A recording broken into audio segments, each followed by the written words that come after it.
तो बेटे कहानी ये है कि एक बूढ़ा गधा सूखे कुएं में गिर गया, रोया, चिल्लाया, मालिक अड़ोसी पड़ोसी भागे, देखा तो गहरे कुएं में गधा था।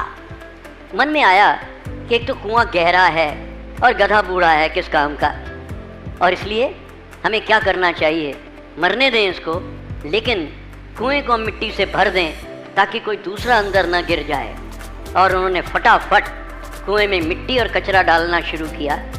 थोड़ी देर बाद उनके दिमाग में एक उत्सुकता हुई, ज़रा देखें तो सही कि गधे का क्या हुआ।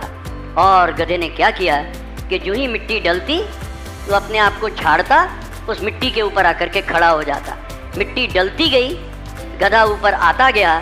जब कुआं पूरा भर गया तो गधा बाहर निकला झाड़ते हुए। सबको बड़ा आश्चर्य हुआ, बेटे दुनिया में कोई गधे भी सधे हुए होते हैं और हम और आप तो इंसान हैं कम से कम, और इसलिए ज़िंदगी में बाधाओं को पार करिए। किसी ने कहा है कि कोई आपको तंग करने के लिए अंडे फेंके, सड़े हुए गले हुए अंडों का ऑमलेट बनाइए, उसको भी इस्तेमाल करना सीखिए ज़िंदगी के अंदर। ये गधा हमें यही सिखाता है। उसने एक कार्य योजना बनाई, और कार्य योजना का मतलब क्या होता है?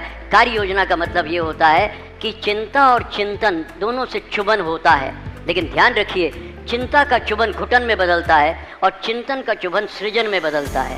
अपनी चिंताओं को चिंतन में बदलिए, और चिंतन में बदलेंगे तो सृजन होगा। कुल मिला करके उस घटना को याद करिए, पत्नी की धिक्कार, तुलसीदास का उद्धार और रामचरितमानस तैयार।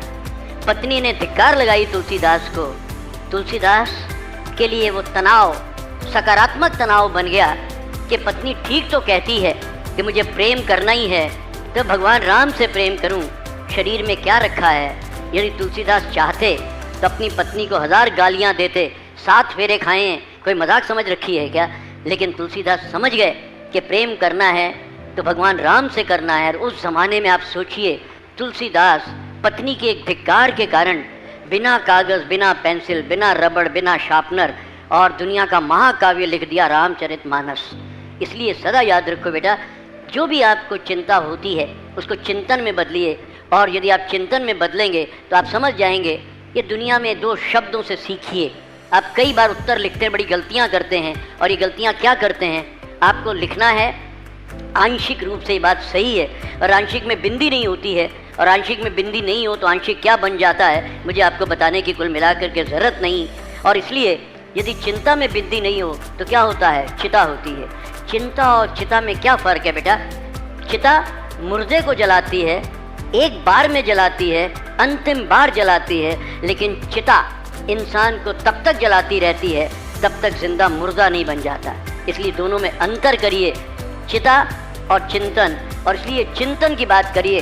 और चिंतन का मतलब क्या होता है? चिंतन का मतलब ये होता है, चिंता क्या करती है, बांधती है, और चिंतन क्या करता है, चिंतन मुक्त करता है। चिंता गमगीन बनाती है और चिंतन क्या करता है, तल्लीन करता है। इसलिए अपनी ज़िंदगी में बेटे अपने दिमाग की जंग को हटाइए, उसकी धार को तेज़ करिए। और यदि आप ऐसा कर पाएंगे तो आप देखिए महिला कितनी चतुर है। इसने गर्मी को देखते हुए 2 काम एक साथ किए, मधानी का भी काम हो गया और कुल मिलाकर के पसीना भी क्या हो गया, दूर हो गया।